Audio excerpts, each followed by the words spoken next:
Hello दोस्तों, एक बार फिर से मैं आपका स्वागत करता हूं अपने चैनल पे। बहुत दिनों से मैं कोई वीडियो डाल नहीं पा रहा था। मैंने क्या किया है कि थोड़ा सा चीज़ों को स्ट्रीमलाइन करने की कोशिश की है और अब मैंने क्या किया है कि एक ब्लॉग बनाया है, अपना पर्सनल ब्लॉग। और अपने जितने भी हैंड रिटन नोट्स हैं, वो सारे के सारे हैंड रिटन नोट्स मैं यहाँ पे अपलोड कर रहा हूँ। ये चैनल है मेरा। मैं इसका लिंक आपको भेज दूंगा। जो वीडियो में कमेंट है उसमें नीचे ही आपको वीडियो का लिंक, इसका ब्लॉग का लिंक मिल जाएगा। और यहाँ पर आकर के आप सारे नोट्स देख सकते हैं। जितने भी नोट्स होते हैं, बेसिकली उन नोट्स में आपको सारी चीजें नोट नहीं करनी होती, क्योंकि आपको किताब नहीं लिखनी। कुछ लोग नोट्स ऐसे बनाते हैं जैसे कि पूरी किताब लिख रहे हो, तो ऐसे नोट्स नहीं बनाए जाते। आप नोट्स इस तरीके से बनाइए जो कि ऐसी चीजें जिसमें कि आपको जो कुछ समझना है उसे आप समझने तक सीमित रखिए। आप उसे समझिए, उसके बारे में चिंतन कीजिए, लेकिन जो चीजें उसमें भूल जाती हैं, जैसे कुछ स्पेशल नाम हो गए, किसी देश का नाम हो गया, किसी व्यक्ति का नाम हो गया, ठीक है, कोई संस्था का नाम हो गया, ये वो चीजें हैं जो हमारे दिमाग से उतर जाती हैं। किस सन में बनी, कब बनी, जो बहुत ही इंपॉर्टेंट हैं, जो हमारे सामने बार बार आती रहती हैं, वो तो हमें याद रहती हैं। लेकिन कुछ जो बहुत इंपॉर्टेंट होती हैं, छुपी हुई होती हैं और इंपॉर्टेंट भी होती हैं, वो हमारे दिमाग से उतर जाती हैं, तो उनको हम अपने नोट्स में रखते हैं। ठीक है, तो उनको अपने नोट्स में रखने के लिए ही मैंने क्या किया है कि अपने नोट्स यहाँ पे आपके सामने रखे हैं। और उन नोट्स में मैं बहुत ही कम चीजें नोट करता हूँ, सो दैट जब एंड आपका आए, जब आपका एग्जाम का टाइम नजदीक आए, तो जब आप उसको दोहराएंगे तो आपको सब कुछ वापस याद आ जाएगा। और बेसिकली इन नोट्स को आप कहीं भी चलते फिरते दोहरा सकते हो। जैसे अगर ये नोट्स हैं, एनवायरमेंट के नोट्स हैं, अगर मैं इसको दोहराना चाहूँ तो ये 50-60 पेज से ऊपर का टोटल नहीं बनाऊंगा मैं। पूरे के पूरे पारिस्थितिक तंत्र का 50-60 पेज से ऊपर का मैं नहीं बनाऊंगा। और इसमें हर वो इंपॉर्टेंट चीज होगी जो इंपॉर्टेंट है एग्जाम के पर्सपेक्टिव से। लेकिन जो कुछ समझने वाला पोर्शन है वो मैं वीडियो में समझा दूंगा। कोशिश मेरी यही रहेगी कि मैं हर एक वीडियो, हर एक नोट्स का वीडियो आपको बता करके बताता जाऊं बेसिकली कि हाँ, क्या मैंने इस नोट्स में लिखा है। ठीक है, तो आइए सबसे पहले हम शुरू करते हैं। ये जो यूट्यूब का जो ये चैनल है, इसमें मैंने एक प्लेलिस्ट और ऐड करनी है। और वो प्लेलिस्ट होगी जो आपके सामने है विजिबल, वो प्लेलिस्ट होगी इकोसिस्टम की, यानी कि पारिस्थितिक तंत्र की। तो उस पारिस्थितिक तंत्र से रिलेटेड जो वीडियोस हैं वो मैं इसमें डालूंगा। तो आइए देखते हैं, ये पारिस्थितिक तंत्र के कुछ नोट्स मैंने बनाए हैं, उन नोट्स को ओपन करते हैं और उसको स्टडी करते हैं। ठीक है, तो ये मेरा हैंड रिटन नोट्स है और ये पारिस्थितिक तंत्र का जो पहला पेज है जो आज मैंने बनाया, इस पे आप देख सकते हैं पारिस्थितिक तंत्र के बारे में मैंने बताया हुआ है। ठीक है, तो जल्दी से डिस्कस करते हैं जो भी इंपॉर्टेंट पॉइंट्स हैं। और ये वो चीजें हैं जो आपको याद रहनी चाहिए, कभी भी पूछा जा सकता है। सबसे पहली जो चीज है मैंने इसमें डिस्कस की है पारिस्थितिकी के बारे में। अच्छा, सबसे पहले तो पारिस्थितिकी के बारे में आप एक बेसिक कॉन्सेप्ट बना लीजिए। पारिस्थितिकी का मतलब ये होता है कि जो सिस्टम है जिसमें हम रहते हैं, जिसमें पेड़ पौधे, जंतु, जानवर, तरह तरह के जो जितने भी जंतु हैं, जीव हैं, पेड़ पौधे हैं, उनके साथ हम जो रहते हैं, चाहे वो शाकाहारी जानवर हो, मांसाहारी जानवर हो, उन सब के साथ हमारा जो मिलजुल के रहने के लिए जो एक सिस्टम बना हुआ है, उसे ही पारिस्थितिक तंत्र कहते हैं। हर जगह पे अलग तरीके का पारिस्थितिक तंत्र हो सकता है। कुछ ऐसे भी पारिस्थितिक तंत्र होते हैं जैसे कि अमेज़न के जंगल हो गए या फिर कहीं और हो गए, जहाँ पे आदमी नहीं रहते हो सकता है, लेकिन बाकी जो जानवर हैं और जो पेड़ पौधे हैं वो सब उस पारिस्थितिक तंत्र का हिस्सा होते हैं। ठीक है, तो अलग अलग जगह पे पारिस्थितिक तंत्र में अलग अलग घटक हो सकते हैं। ठीक है, और हर पारिस्थितिक तंत्र में एक जो तंत्र होता है, उसमें एक जो एक पर्टिकुलर टाइप के जो जीव जंतु होते हैं, जैसे पेड़ पौधे होते हैं, उनको शाकाहारी जीव जंतु खाते हैं, फिर उन शाकाहारियों को मांसाहारी जंतु खाते हैं। फिर इसी तरीके से जब सब मर जाते हैं तो फिर अंत में जो अपघटक होते हैं, यानी कि जो स्कैवेंजर्स होते हैं, जैसे गिद्ध हो गए, चील हो गए, ये क्या करते हैं, उनको वापस खा पी के खत्म कर देते हैं, उनको तोड़ देते हैं। और वापस से उनमें जो भी कार्बनिक पदार्थ होते हैं, जो भी नाइट्रोजन फास्फोरस है, वो सब वापस में मिट्टी में मिल जाता है वापस जा करके, और वापस वो पेड़ पौधों के काम दोबारा आ जाता है। तो एक तरीके से एक साइकिल चलती रहती है पारिस्थितिक तंत्र में। ठीक है, तो ये पारिस्थितिक तंत्र होता है। अब इस पारिस्थितिक तंत्र के बारे में एक है खड़ी अवस्था। ठीक है, इसके बारे में आपको समझना चाहिए, ये पूछा जा सकता है और ये पूछा भी गया है। इसको कहते हैं स्टैंडिंग सिचुएशन। इसका मतलब ये होता है कि किसी पारिस्थितिक तंत्र में एक समय में जितने अजीवीय घटक हैं उपस्थित, जितने भी अजीवीय घटक उपस्थित हैं, उन सब की मात्रा को क्या कहते हैं, स्टैंडिंग सिचुएशन कहते हैं, खड़ी अवस्था कहते हैं। इसका मतलब क्या है, अजीवीय घटक क्या होते हैं? अजीवीय घटक वो होते हैं जिनमें पहले कभी जान थी और आज नहीं है। जैसे कोई इंसान था या कोई जानवर था, वो मर गया। उसके अलावा अजीवीय घटक क्या होते हैं, जो ऐसे घटक जिनमें न कभी पहले जान थी और आज भी जान नहीं है। जैसे गैसें हो गई, पानी हो गया, ये वो हैं जो निर्जीव चीजें हैं बट हमारे पर्यावरण का अंग है। तो ये सब अजीवीय घटकों में आते हैं। तो किसी एक समय में जितने भी अजीवीय घटक एक पर्यावरण में एक पारिस्थितिक तंत्र में मौजूद होते हैं उसको क्या कहते हैं? खड़ी अवस्था यानी कि स्टैंडिंग सिचुएशन कहते हैं। उसके आगे देखते हैं मृत पदार्थ अपघटन के बारे में। मैंने यहाँ पे एक छोटी सी लाइन लिखी है जो कई बार एग्जाम में पूछी जाती है कि जो मृत पदार्थ हैं उनको अपघटित कौन करता है, उनको तोड़ता कौन है? जैसे जानवर मर गया, वो सड़ रहा है, अगर उसको कोई तोड़ करके उसके अंदर से जो नाइट्रोजन, कार्बन, फास्फोरस ये सारी चीजें निकाल करके वातावरण में दोबारा ना मिलाए तो वो तो वातावरण को नुकसान पहुंचाएगा।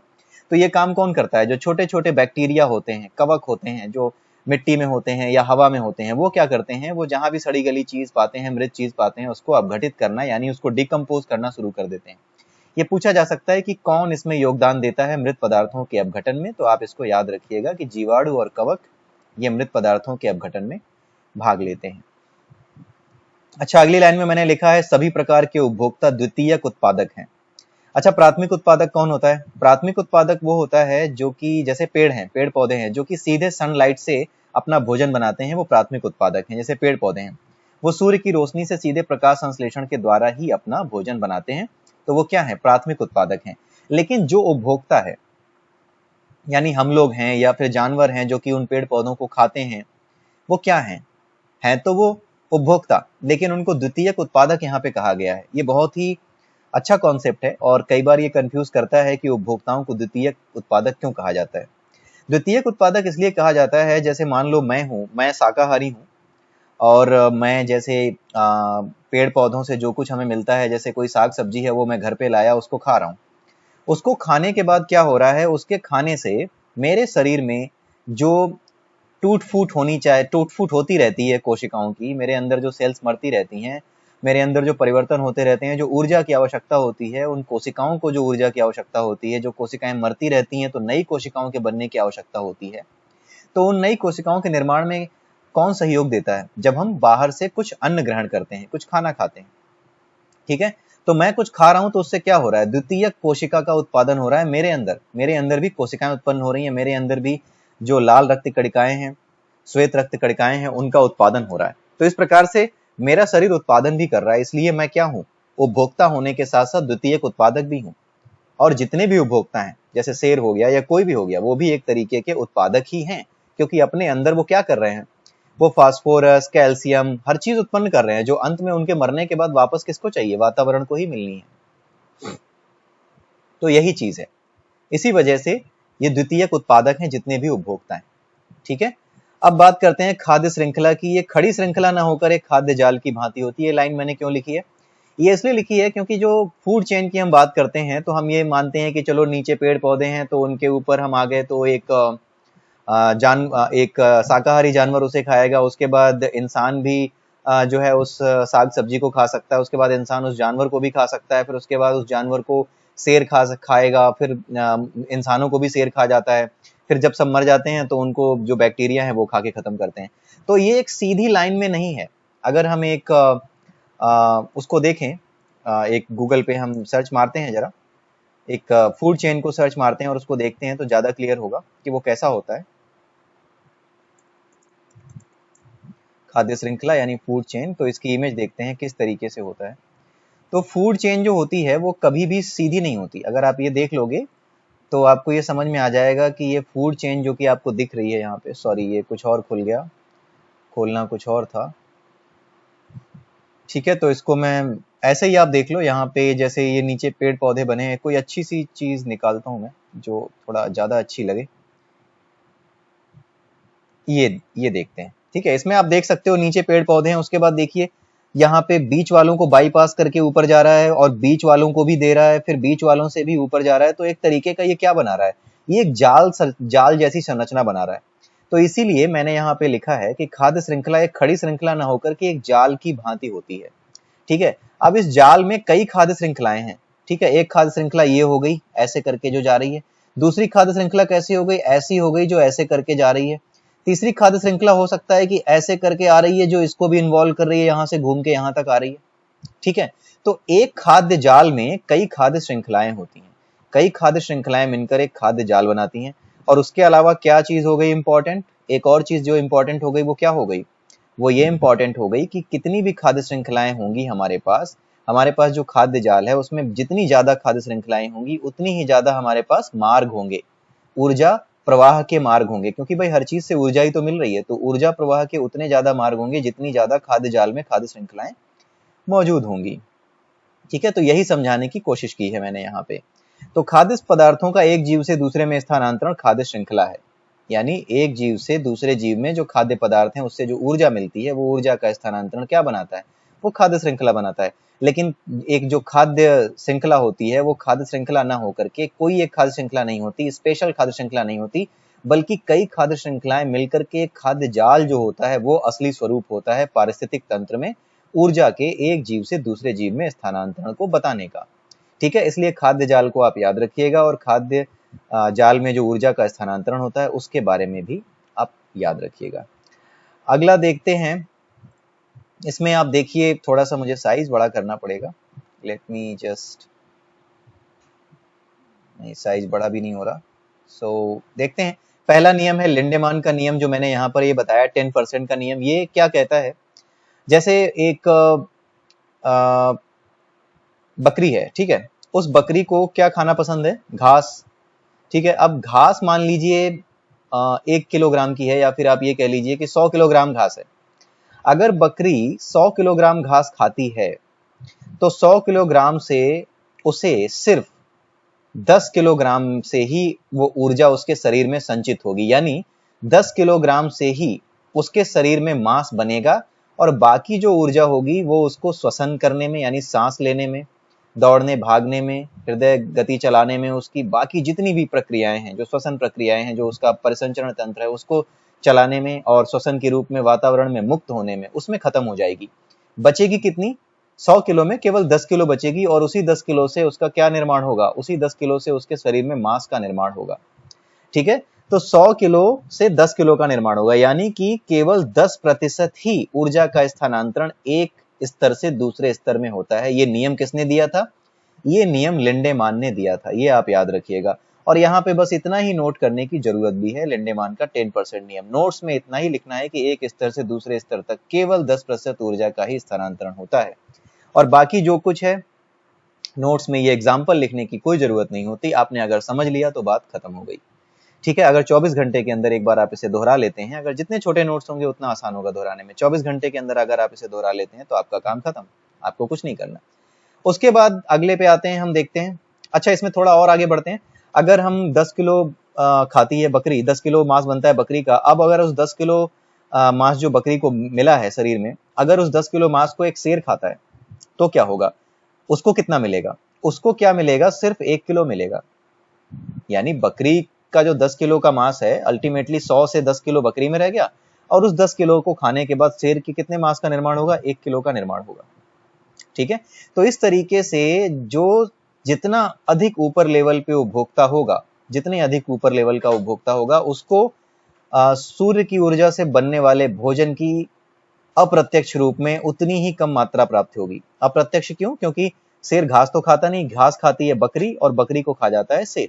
तो अप्रत्यक्ष रूप में वो सूर्य पर ही निर्भर है, सूर्य से मिलने वाली ऊर्जा पर ही निर्भर है शेर भी, लेकिन उसे कितना मिलता है, सिर्फ 1% मिलता है। ठीक है, अब आते हैं नीचे, खाद्य जाल में जितने अधिक खाद्य श्रृंखला के रास्ते उतना अधिक संतुलित पारिस्थितिक तंत्र होगा। ऐसा क्यों, हमारी जो खाद्य जाल है, ये जो खाद्य जाल है जिसको हम फूड चेन कहते हैं, इसमें जितने अधिक रास्ते होंगे खाद्य श्रृंखला के, यानी जितनी ज्यादा खाद्य श्रृंखलाएं होंगी उतना ही अधिक ये संतुलित होगा, बैलेंस्ड होगा। ऐसा इसलिए क्योंकि अगर किसी एक स्तर पे जीवों जंतुओं की संख्या कम होने लगे, जिनको खाने के लिए ऊपर वालों की जरूरत होती है कि ऊपर वाला नीचे वाले को खा के जिंदा रहता है, लेकिन अगर ऊपर वाला नीचे वाले को, बीच वाले को बाईपास करके नीचे वाले को भी अगर खा सकता है, इस तरह की श्रृंखला कहीं है, तो क्या होगा, अगर बीच वाले खत्म होने भी लगे तो ऊपर वाले अपने आप को संभाल लेंगे, वो नीचे वाले को खाने लगेंगे, उसके नीचे वाले को। तो उससे होगा क्या कि जब बीच वालों की संख्या कम होने लगेगी तो वापस वो अपने आप को दोबारा बढ़ा सकते हैं, क्योंकि ऊपर वाला फिर बीच वाले को नहीं खा रहा होगा, तो बीच वाले की जनसंख्या इसी बीच बढ़ जाएगी। लेकिन अगर खाद्य श्रृंखला के रास्ते ही कम होंगे तो क्या होगा, बीच वाले को वो सारे खा के खत्म कर देंगे, प्रेडेटर्स जो होंगे, जो जंगली जानवर होंगे। तो इसीलिए ऐसा कहा गया है कि खाद्य जाल में जितने अधिक खाद्य श्रृंखला के रास्ते होंगे उतना अधिक संतुलित पारिस्थितिक तंत्र होगा। ये सत्य या असत्य के रूप में पूछने के लिए एग्जाम में आ सकता है, इसलिए आप इसको समझ लीजिए। अब अगला देखिए, अगला तथ्य फिर वही आ गया, बाहरी आक्रमण होने पर पारिस्थितिक तंत्र का स्वयं को स्थिर रखने की योग्यता। जब बाहरी आक्रमण होता है किसी भी इकोसिस्टम पे, किसी भी पारिस्थितिक तंत्र पे, जैसे एक पारिस्थितिक तंत्र है, ठीक है, अब उसमें क्या हो रहा है कि बाहरी आक्रमण हो गया, जैसे हमारे इसी समय कोरोना वायरस चल रहा है, कोरोना वायरस ने अटैक कर दिया। अब हमारे पास क्या हो रहा है कि हम इस समय क्या कर रहे हैं, जो जानवर हैं उन्हें खाना बंद कर दिया हमने, ठीक है। तो हम इस तरीके से क्या कर रहे हैं, अपने आप को नष्ट होने से बचा रहे हैं, अपने पारिस्थितिक तंत्र को नष्ट होने से बचा रहे हैं, क्योंकि हम उसमें खत्म हो गए तो फिर पारिस्थितिक तंत्र बिगड़ जाएगा। हम अपने आप को बचाने की कोशिश कर रहे हैं, इस पारिस्थितिक तंत्र के जितने भी घटक हैं हम उनमें से एक हैं और हम अपने आप को बचाने की कोशिश कर रहे हैं। तो हमारे अंदर अपने आप को बचाने की जो क्षमता है कि हम अपने आप को लॉकडाउन में डाल लेंगे, या जो भी बुद्धिमत्ता है हमारी, या जो भी हम फूड चेन फॉलो करने लगते हैं, जैसे आज की डेट में हमने शाकाहारी बनने की ज्यादा कोशिश कर ली, ठीक है। तो इस तरह के जितने भी प्रयास करके अपने आप को बचाने की कोशिश करता है एक पारिस्थितिक तंत्र, उस योग्यता को क्या कहते हैं, होम्योस्टैटिक मैकेनिज्म। ये बहुत इंपॉर्टेंट है। एक तो लिंडेमान का 10% नियम जो अभी आपने देखा, और एक होम्योस्टैटिक मैकेनिज्म, ये दोनों बड़े ही इंपॉर्टेंट फैक्ट्स हैं, इसको याद रखिएगा। अब बाहरी आक्रमण से बचने पर कौन सा तंत्र ज्यादा मजबूत होगा, उसके लेकर के तीन वैज्ञानिक थे, तीन जो पारिस्थितिक वैज्ञानिक थे, जो इकोसिस्टम पे स्टडी करने वाले वैज्ञानिक थे, उन्होंने अपने विचार रखे हैं। सबसे पहला नाम आप याद रखिएगा, CS एल्टन। उन्होंने कहा कि जो आहार जाल यानी जो फूड चेन होगी, वो जितनी ज्यादा उसमें विविधता होगी, जो अभी हम डिस्कस कर रहे थे, वो उतना ज्यादा स्थिर रहेगा। तो ये CS एल्टन का विचार था। उसके अलावा एक और भू वैज्ञानिक कह रहा हूँ, एक और पारिस्थितिक तंत्र के वैज्ञानिक हैं RH मैकआर्थर। ये कह रहे हैं कि खाद्य श्रृंखला की कड़ियों की वृद्धि से स्थिरता, यानी जो खाद्य श्रृंखला है इसमें जितनी अधिक कड़ियां बनती जाएंगी, ठीक है, जितनी अधिक कड़ियां बनेंगी, इसके बीच में एक और कड़ी अगर जुड़ सकती है तो बहुत अच्छा होगा। तो उनका ये कहना है कि जितनी कड़ियां बन सकती हैं उतना ज्यादा वो स्थिर होगा, यानी खाद्य श्रृंखला की कड़ियों की बात करते हैं कौन, RS मैकआर्थर। CS एल्टन बात करते हैं आहार जाल की विविधता से स्थिरता की, यानी आहार जाल में जितनी ज्यादा विविधता होगी, विविधता और कड़ियों में ये जो दो चीजें, इसमें अंतर है। विविधता का मतलब होता है डाइवर्सिफिकेशन, डाइवर्सिटी, ठीक है, अलग अलग तरीके की चीजें खाने का शौक होना। जैसे हम क्या है, हम घास फूस भी खा सकते हैं, हम जानवरों को भी खा जाते हैं, हम फूल पत्तियां भी खा जाते हैं, फल खा के भी जिंदा रह सकते हैं, सब कुछ कर सकते हैं। तो इस आहार जाल में हम एक विविधतापूर्ण प्राणी हैं, ठीक है, इसलिए हमारे सर्वाइवल के चांसेस ज्यादा होते हैं इंसानों के, ठीक है। तो ये इसकी बात कर रहे हैं विविधता की, CS एल्टन। और मैकआर्थर किसकी बात कर रहे हैं, कड़ियों में वृद्धि, यानी हमारे बीच में कोई और एक ऐसा आ जाए जिसको हम खा सकें, तो वो कड़ियों में वृद्धि करेगा, वो RH मैकआर्थर कहते हैं। उसके बाद देखते हैं EP ओडम। इन्होंने कहा है कि जातियों की अधिकाधिक विविधता से। जातियों की अधिकाधिक विविधता का मतलब क्या होता है, जैसे यहाँ पर ये खरगोश दिख रहा है या चूहा दिख रहा है, तो चूहा एक प्रजाति का ना हो, कई प्रजातियां हो चूहे की, छोटे चूहे, मोटे चूहे, बड़े चूहे, लंगड़े चूहे, जो रेलवे स्टेशन पे घूमते रहते हैं, प्लेटफॉर्म में गंद मचाते रहते हैं, वैसे चूहे। तो जितने अधिक प्रजातियां होंगी उससे होगा क्या कि अगर कोई एक प्रजाति किसी वजह से खत्म हो रही है तो दूसरी प्रजाति जिंदा रहती है। सब में प्रजाति जनक रोग भी हमारे यहाँ होते हैं पारिस्थितिक तंत्र में। तो इसीलिए जितनी अधिक प्रजातियां होंगी वो उतना अधिक स्थिर होगा, ऐसा विचार EP ओडम ने रखा। EP ओडम वही हैं जिन्होंने पारिस्थितिक तंत्र की पहली बार संकल्पना प्रस्तुत की थी, ठीक है। और इसके बाद हम देखते हैं क्या है, होम्योस्टैटिक मैकेनिज्म की एक सीमा है। ये पूछा जा सकता है कि क्या ये कथन सही है या गलत है कि होम्योस्टैटिक मैकेनिज्म की एक सीमा है। ये होता क्या है, होम्योस्टैटिक मैकेनिज्म आपको बताया, बाहरी आक्रमण से अपने आप को सुरक्षित रखने की क्षमता, इसको कहते हैं होम्योस्टैटिक मैकेनिज्म। अब देखते हैं यहाँ पर जो स्टेटमेंट लिखा है उसकी एक सीमा होती है होम्योस्टैटिक मैकेनिज्म की, ये सच है या नहीं। जी हाँ, ये बिल्कुल सच है, इसकी एक सीमा है। मान लीजिए अभी आज के समय में, अभी तो कोरोना वायरस है, मान लीजिए ये किसी तरीके से अनकंट्रोल्ड हो जाए, और ऐसा हो जाए कि ये हवा से भी फैलता है, मच्छर के काटने से भी फैलने लगा, किसी तरीके से आप इससे बच नहीं सकते, और इसकी जो घातकता है वो इतनी ज्यादा हो जाए कि अगर ये हमारे अंदर गया तो चाहे वो स्वस्थ मनुष्य हो या ना भी हो, उसकी कैसी भी इम्यूनिटी हो, अगर वो शरीर के अंगों को नष्ट करना शुरू कर दे और 24 घंटे के अंदर आदमी की मौत होना शुरू हो जाए, तो क्या होगा, ये संसार में इंसान का नामो निशान मिट जाएगा। या फिर कोई परमाणु युद्ध हो जाए, कई एटम बम, कई हाइड्रोजन बम एक साथ लोग चला दें और सबको मार डालें, ठीक है, तो क्या होगा, 4000 सालों तक तो ये धरती पे कुछ रहने लायक, खाने लायक होगा ही नहीं। तो ऐसा क्यों बता रहा हूं मैं, ऐसा इसलिए बता रहा हूं क्योंकि ये चीजें, ये घटनाएं होम्योस्टैटिक मैकेनिज्म को, यानी एक पारिस्थितिक तंत्र को संतुलित करने की जो क्षमता है उसको सीमित कर देती हैं। यानी पारिस्थितिक तंत्र तभी संतुलित रह सकता है जब तक कि उसकी सीमा के ये भीतर हो, ठीक है। अगर उसकी सीमा के भीतर ना रह करके कोई उसकी औकात से बाहर की समस्या खड़ी होती है तो पारिस्थितिक तंत्र नष्ट हो जाएगा। ठीक है, उसके जीव मर जाएंगे या कोई खास जीव मर जाएगा या उस पारिस्थितिक तंत्र का कोई घटक पूरी तरह समाप्त हो जाएगा।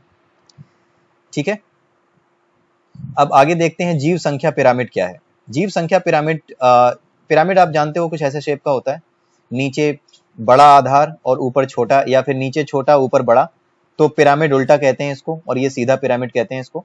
तो जीव संख्या पिरामिड कैसे होता है? जीव संख्या पिरामिड उल्टा भी हो सकता है, सीधा भी हो सकता है।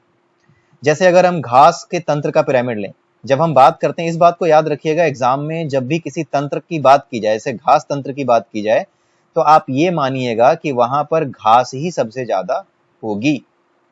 ठीक है, घास सबसे ज्यादा होगी, यानी घास की मात्रा बहुत ज्यादा होगी और घास पूरे मैदान में फैली है। तो घास तंत्र में क्या होगा, वहां पे जो जीव जंतु चर रहे हैं वो रोज चर करके घास को खत्म नहीं कर पाते, इसका मतलब घास ज्यादा है। घास को खाती है, भेड़ बकरियां ये सब खाती हैं, तो घास ज्यादा है, उसके बाद जो उसको खाने वाले हैं वो कम है। तो नीचे क्या होगा, ज्यादा लोग हैं, ऊपर कम होते जा रहे हैं, फिर भेड़ बकरियों के ऊपर शेर आ गया, आदमी आ गया, वो कम होते जा रहे हैं। तो जो घास तंत्र का पिरामिड है वो कैसा होगा, सीधा होगा। लेकिन पेड़ तंत्र का पिरामिड, सपोज कीजिए एक पेड़ है, उस पेड़ पे फल लगते हैं या जो भी लगता है, उस पेड़ पे फल फूल जो भी लगते हैं, उसमें क्या हो रहा है, उस फल से जो तरह तरह के जानवर हैं, जो तरह तरह के पक्षी हैं, वो उस पे आके बैठते हैं, उसका इस्तेमाल करते हैं, उसको खाते हैं और खा करके अपना पेट भरते हैं। फिर उन पक्षियों को इंसान खा जाता है, फिर उन इंसानों को या उन जानवरों को जो है जो जंगली जानवर है वो खा जाते हैं। तो पेड़, यहाँ पर पेड़ तंत्र की जब बात करते हैं तो पेड़ मुख्य हो गया। तो यहाँ पर आप एक पेड़ को कंसीडर कीजिए या कुछ पेड़ों को ही कंसीडर कीजिए। तो इन पेड़ों पे जो चीजें लग रही हैं, वहां पे पेड़ की गिनती क्या हो गई, एक पेड़ मानिए। घास तंत्र मतलब एक घास तंत्र, एक पेड़ तंत्र मतलब एक पूरा पेड़। ठीक है, तो एक पूरे पेड़ की जब बात करते हैं तो पेड़ के नीचे रहने वाले जीव, पेड़ के ऊपर रहने वाले जीव, पेड़ पर पेड़ का इस्तेमाल करके उसको खाने वाले जीव, उसमें फल फूल जो लगते हैं उसे खाने वाले जीव, उनकी गिनती लगातार ऊपर बढ़ने पे बढ़ती जाती है। नीचे पेड़ एक ही रहता है, लेकिन उसको जो इस्तेमाल कर रहे हैं उनकी गिनती लगातार ऊपर बढ़ती जाती है। इसलिए ये जो पूरा तंत्र होता है ये उल्टा होता है पेड़ तंत्र का। तो ये याद रखिएगा, घास तंत्र का पिरामिड सीधा होता है और पेड़ तंत्र का पिरामिड उल्टा होता है। जीव भार का पिरामिड, जीव भार का मतलब क्या होता है, वही घास खाई 100 किलो, 10 किलो उसको मिला, ठीक है, बकरी को, फिर 1 किलो मिला शेर को, लेंडेमान के नियम के अनुसार। तो जीव भार का पिरामिड सीधा उल्टा दोनों ये भी वही होता है। तो किस तरीके से जीव भार बढ़ता है नीचे से ऊपर, उसकी बात की जाती है। तो घास का पिरामिड सीधा होगा, अगेन घास का पिरामिड सीधा होगा, क्योंकि घास में सबसे ज्यादा उसी ने सबसे ज्यादा सूर्य की रोशनी इस्तेमाल की है, उसमें जो ऊर्जा मिली है घास में, 100 किलो घास, 150 किलो घास, वो सब अवेलेबल है। लेकिन एक हिरन के पास जब जाता है तो वो कम हो जाता है, उसके ऊपर जाता है तो क्या हो जाता है, और कम हो जाता है। इसलिए ये तंत्र भी क्या होता है, सीधा होता है। यानी पिरामिड का बेस जब बड़ा हो और ऊपर जाके छोटा होता जाए तो वो क्या होता है, सीधा पिरामिड होता है। लेकिन जब हम बात करें तालाब का, तो तालाब में क्या होता है, मछलियों को देखा है, मछलियां ज्यादा होती हैं, उनको जो दाना डाला जाता है, उनके खाने के लिए जो चीजें होती हैं जो वहां पे अब मौजूद होती हैं, शैवाल, काइयां, उनका भार इतना नहीं होता। उनको मछलियां खाती हैं, वो थोड़ा ही खा करके उनसे अपनी जो है वो बाकी जो नदी के समुद्र के अंदर जो चीजें होती हैं उनको खा करके ही जिंदा रहती हैं। उनके अंदर प्रोटीन बहुत ज्यादा होता है, क्योंकि नाइट्रोजन की मात्रा, घुली हुई जो ऑक्सीजन और नाइट्रोजन है, ये काफी ज्यादा मात्रा में उनको मिलती रहती है। उसके अलावा ये बाकी चीजें खाते रहते हैं जो कि उसमें पानी में, समुद्र के पानी में मौजूद होती हैं। तो वहां पे जो चीजें मौजूद हैं वो मछलियों की संख्या से कम है। मछलियों की संख्या से ज्यादा, मछलियों की संख्या जो है उनमें जो एनर्जी मौजूद है वो कम है, छोटी मछलियां हैं। ठीक है, सबसे पहले लेवल पे छोटी मछलियां आती हैं जो इन घास पौधों को खाती हैं। ठीक है, ये घास पौधे कम है क्योंकि कम ही जरूरत है, छोटी मछलियां कम होती हैं, उनके साइज कम होता है, तो उतना जो मौजूद है घास फूस वो उनके काम आ जा रही है। लेकिन बड़ी मछलियां होती हैं, छोटी मछलियों को खा जाती हैं। तो बड़ी मछलियां बड़ी होती हैं, तो इसलिए उनके अंदर जो इन बड़े छोटी मछलियों को खाने से जो ऊर्जा एकत्र हो रही है, जो मांस उनके अंदर बन रहा है वो ज्यादा मात्रा में बन रहा है। फिर उन बड़ी मछलियों को और लोग खा रहे हैं, फिर कुछ इंसान भी पहुंच जाते हैं, उनको खा जाते हैं, तो इंसान के अंदर मांस बन रहा है, फिर जानवर खा जाते हैं उसको, फिर उस जानवर को दूसरा जानवर खा जाता है। तो इस तरीके से यहाँ पे क्या हो रहा है, नीचे जो पारिस्थितिक तंत्र में जो सबसे नीचे है, जो शैवाल है, घास फूस है, जो कि छोटी मछलियां खाती हैं, वो कम है। लेकिन ऊपर जाते जाते क्या हो रहा है, उनकी गिनती नहीं, उनका जो वजन है, उनमें जो भार है वो बढ़ता जा रहा है, जीव भार बढ़ता जा रहा है। इसलिए क्या है, ये जो तालाब के तंत्र का पिरामिड है वो उल्टा है। ठीक है, ऊर्जा पिरामिड, ये आप हम समझ ही गए होंगे कि ऊर्जा पिरामिड सदैव सीधा क्यों होगा, क्योंकि ऊर्जा क्या होगी, चाहे किसी भी रूप में रहो, ऊर्जा जो है हमेशा 10% ही ट्रांसफर होगी एक जगह से दूसरी जगह पे, इसलिए ये हमेशा सीधा होगा। ये तीनों चीजें जो मैंने बताई हैं आपको, जीव संख्या पिरामिड, जीव भार पिरामिड और ऊर्जा पिरामिड, ये बहुत इंपॉर्टेंट है और ये हमेशा पूछी जाती है कि तालाब तंत्र का जो पिरामिड होगा, जीव भार का पिरामिड, ठीक है, वो कैसा होगा, उल्टा या सीधा। तो ये ध्यान देना होगा, पूछा क्या गया है, जीव भार पूछा गया है या जीव संख्या पूछी गई है। घास तंत्र में अच्छी चीज ये है कि जीव संख्या और जीव भार दोनों में सीधा है, पेड़ तंत्र के केस में उल्टा हो जाता है, तालाब के तंत्र में जीव भार का पिरामिड उल्टा हो जाता है। ये बहुत इंपॉर्टेंट है, ये जितनी चीजें यहाँ लिखी हैं वो सारी सिर्फ इंपॉर्टेंट है और उसी आधार पे नोट्स बनाए जाते हैं। अब नीचे देखते हैं पारिस्थितिक तंत्र का वर्गीकरण कैसे किया। तो जो पारिस्थितिक तंत्र के जो जनक थे उन्होंने क्या किया कि पारिस्थितिक तंत्र को 4 भागों में बांटा।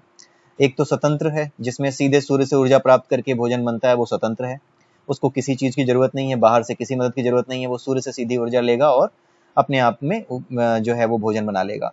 दूसरी होती है प्रकृति अनुपूरित। प्रकृति अनुपूरित का मतलब क्या होता है, मान लीजिए पेड़ पौधे तो हैं ही, लेकिन उसके अलावा क्या है, कहीं पे नदियां बह रही हैं, कहीं पे हवा तेज चलती है, तो किसी जगह पे ज्वार भाटा ज्यादा आता है, ज्वारीय वन है, या फिर कहीं पे ऊंचाई से पानी गिरता है जिससे वहां पे जो पेड़ पौधे हैं उनको ज्यादा से ज्यादा पानी मिलता है, तो वहां और पेड़ पौधे उगाए हैं।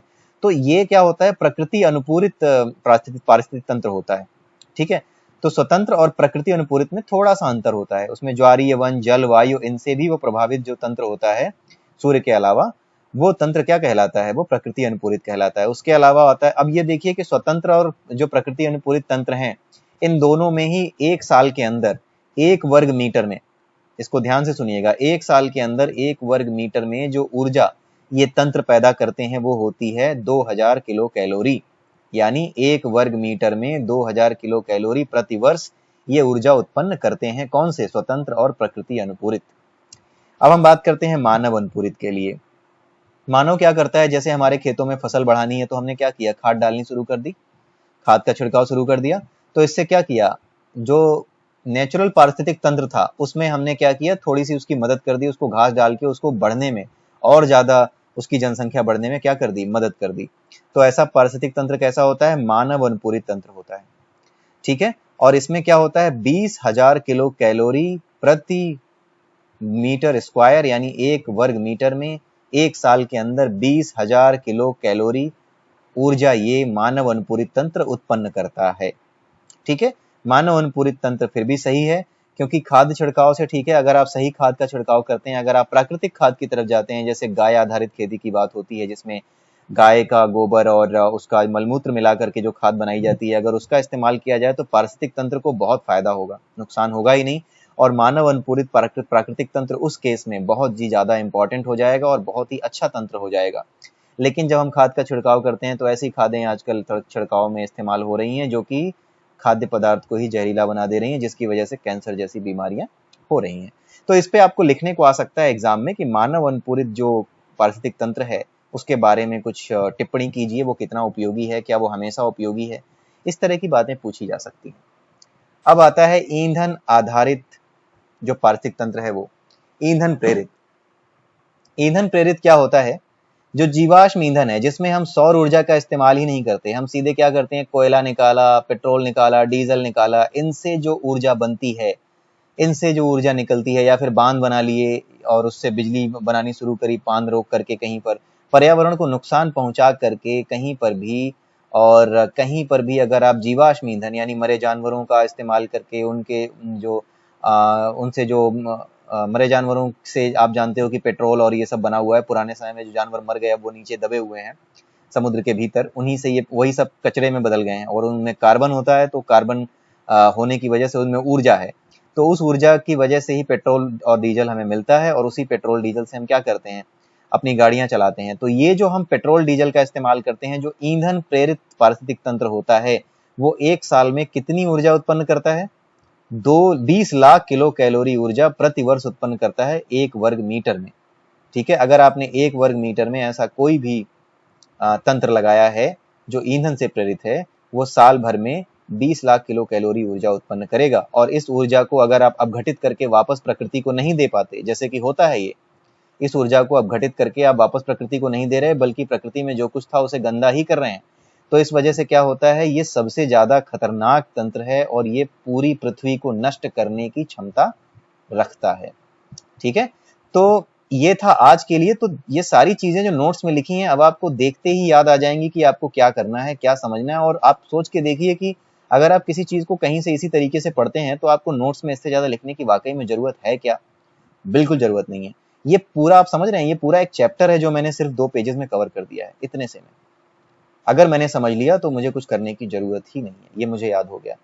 ठीक है, अब सब डिपेंड करता है कि दोहराते आप कितना हो। आप दोहराइए ज्यादा से ज्यादा। मैं दोहरा नहीं पाता तो कई बार फिर वही होता है कि एग्जाम्स में चीजें दिमाग से स्लिप होती रहती हैं। ठीक है, एग्जाम निकलता नहीं है, इस तरह की चीजें होती हैं। बट आपके पास समय है, आप इसे दोहराइए। बिल्कुल ऐसा नहीं होगा कि इसमें से कोई क्वेश्चन ना फंसे, फंसेगा ही फंसेगा। इस पेज में जितनी चीजें लिखी हैं आप ये मान के चलिए कि किसी ना किसी एग्जाम में आपको हमेशा दिखेंगी, और खास करके पीसीएस के एग्जाम में तो आपको मिलनी ही मिलनी। ठीक है, तो आज के लिए इतना ही है। आप नोट्स को लगातार विजिट करते रहिएगा, और खास करके मेरा ये जो चैनल है journalstudy.blogspot.com, इसको आप जरूर देखते रहिएगा। और मैं इसका लिंक आपको शेयर कर दूंगा, आपको यहाँ हर चीज मिलेगी। और मेरे वीडियोस आप इसी तरह से अटेंड करते रहेंगे तो आपको ये नोट्स बनाने का तरीका भी समझ में आ जाएगा, और आपको ये नोट्स, इतने नोट्स आपके लिए काफी भी होंगे। ठीक है, तो कल फिर मिलेंगे, या फिर जब भी मैं अगला वीडियो बनाऊंगा तब फिर मिलेंगे। तब तक के लिए have a nice day and bye.